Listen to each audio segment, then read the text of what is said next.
अस्सलाम वालेकुम। आज हमारा सोलर सिस्टम पे दूसरा लेक्चर है और आज हम डिस्कस करेंगे प्लैनेट्स। लास्ट लेक्चर के अंदर मैंने सोलर सिस्टम की कुछ बेसिक चीज़ें आप लोगों के साथ शेयर की थी, जिसमें हमने सन के बारे में जो है वो पढ़ा था। आज हम प्लैनेट्स के बारे में डिस्कस करेंगे। तो प्लैनेट यूनानी ज़बान का लफ्ज़ है जिसका मतलब है वांडरिंग स्टार। अब प्लैनेट्स होते क्या हैं? ये बहुत बड़े ऑब्जेक्ट्स हैं जो कि स्पेस में मौजूद होते हैं और ये सूरज के गिर्द मूव करते हैं, सर्कुलेट करते हैं, यानी सर्कुलर मोशन में इनको आप कह सकते हो। खैर ये वैसे तो इनकी मोशन जो है वो एलिप्टिकल होती है, क्योंकि इनके जो ऑर्बिट्स होते हैं, इनके जो मदार होते हैं वो एलिप्टिकल होते हैं। यानी जो प्लैनेट होता है जब वो सूरज के गिर्द मूव करता है ना, तो उसका जो ट्रैक होता है, उसका जो मदार होगा, ऑर्बिट होगा, वो एलिप्टिकल शेप में होता है। अच्छा, प्लैनेट की बेसिक डेफिनेशन की बात की जाए जो 2006 में जो है वो इसकी प्लैनेट की डेफिनेशन फिक्स की गई, उसके मुताबिक प्लैनेट के अंदर जो है ना वो ये तीन चीज़ें होनी चाहिए। Number 1, it must B orbit A star, यानी ये किसी स्टार के गिर्द जो है वो ऑर्बिट कर रहा हो, यानी मदार में हरकत कर रहा हो किसी स्टार के गिर्द। दूसरी चीज़ क्या होगी कि it must be big enough, कि इतना बड़ा होना चाहिए, टू हैव इनफ ग्रेविटी, कि इसकी ग्रेविटी इतनी ज़्यादा हो, to force it into a spherical shape, जो कि इसको स्फेरिकल शेप दे। यानी इसकी अपनी ग्रेविटी इस तरह की होनी चाहिए, इतनी ज़्यादा होनी चाहिए कि इस प्लैनेट की जो शक्ल है वो स्फेरिकल होनी चाहिए। तीसरी चीज़ है जी, it must be big enough, कि इतना बड़ा होना चाहिए that its gravity cleared away any other object of similar size near its orbit around the sun.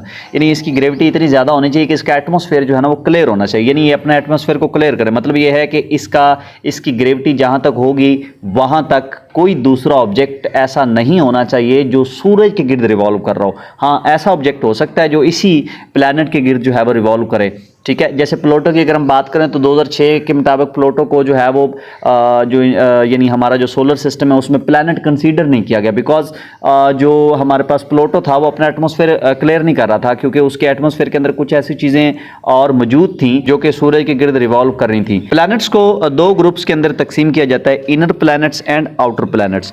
4 inner planets हैं हमारे पास, जबकि 4 जो हैं वो आउटर प्लैनेट्स हैं। इनर प्लैनेट्स की बात की जाए तो इसमें मरकरी शामिल है, वेनस शामिल है, मार्स है और अर्थ है। यानी ये 4 प्लैनेट्स हैं जिनको हम बोलते हैं इनर प्लैनेट्स। ठीक है, और उनके बारे में उसने लिखा है, these planets are also known as terrestrial planets. इनको हम टेरेस्ट्रियल प्लैनेट्स भी बोलते हैं because they are composed primarily of rock and metal, क्योंकि ये रॉक और धातुओं से मिलकर बने होते हैं, मेटल से मिलकर बने होते हैं। अगर हम बात करें आउटर प्लैनेट्स की तो ये भी 4 हैं, जिनमें जुपिटर है, सैटर्न है, यूरेनस है, नेपच्यून है, और ये 4 वो प्लैनेट्स हैं जिनको हम आउटर प्लैनेट बोलते हैं। These planets are also known as the gas giant planets, यानी ये बहुत बड़ी गोले हैं गैसेस के, because they are composed primarily of hydrogen, क्योंकि ये हाइड्रोजन से बने होते हैं, हीलियम से बने होते हैं और दूसरी गैसेस से बने होते हैं। इनको जोवियन प्लैनेट्स भी बोलते हैं। उसके बाद है जी ड्वार्फ प्लैनेट्स। तो ड्वार्फ प्लैनेट्स कौन से होते हैं? ये ऐसे प्लैनेट्स होते हैं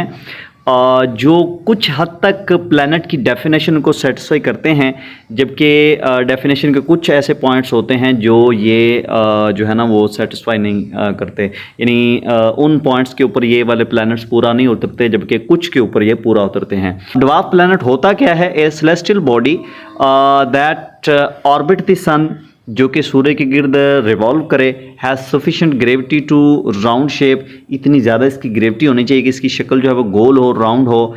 has not cleared the neighbour, ये देखें, ये 3rd पॉइंट था जो प्लैनेट की डेफिनेशन 2006 में की गई, उसमें ये वाला 3rd पॉइंट रखा गया कि जो भी प्लैनेट हो उसके लिए ज़रूरी है कि वो अपना एटमॉस्फेयर जो है, अपना नेबर जो है ना वो क्लियर करे। नेबर क्लियर करने से क्या मुराद है कि कोई भी ऐसा दूसरा ऑब्जेक्ट नहीं होना चाहिए इस प्लैनेट के, यानी उसका जो ग्रेविटेशनल फील्ड है उसके अंदर कोई दूसरा ऑब्जेक्ट ऐसा नहीं होना चाहिए जो सूरज के गिर्द रिवॉल्व कर रहा हो। ठीक है, हाँ, इस ऑब्जेक्ट के गिर्द जरूर रिवॉल्व कर सकता है। तो ड्वार्फ प्लैनेट की बात की जाए तो इनमें जाहिर सी बात है ये ऐसे प्लैनेट्स होते हैं जो अपना नेबर जो है वो क्लियर नहीं करते। ठीक है, it is not a satellite. ठीक है, यानी ड्वार्फ प्लैनेट जो है वो सैटेलाइट नहीं होगा, ये एक नेचुरल ऑब्जेक्ट ही होगा। तो अगर हमारे सोलर सिस्टम की बात की जाए तो इसमें 3 बड़े ड्वार्फ प्लैनेट्स हैं, जिनमें सेरस है, प्लूटो है, आइरस है।